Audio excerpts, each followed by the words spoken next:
date lang, April 11/11/2025. Kakarating niya lang kahapon.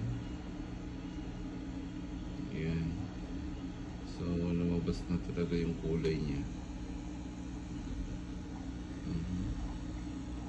Ayan. Lapit natin. Okay. Ayan. Ayan siya.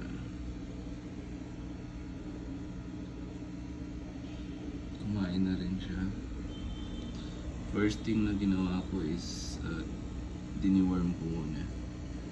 Deworm, nilagyan ko ng deworm yung pellet.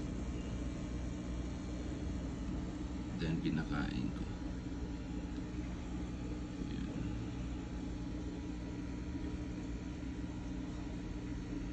Ang tapang. Alright. So yun ang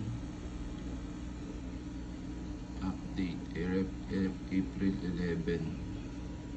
Ayan, update natin. April 11. Dumating siya April 10 ng 11 PM sa Pinas. So ito na siya ngayon. Okay.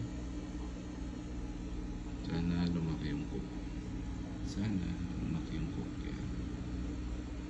Alright. So ang set natin sa heater ay hindi yata kita.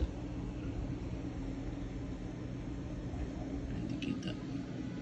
So naka 28 lang yan. Yan, 28. Okay. Tapos kung okay siya dyan sa 28, hindi na natin tataasan yan. 28 na yan. Right. So yun lang. Wala pa tong name. Bibigyan natin ng name ito. Okay. Thanks for watching. Bye bye.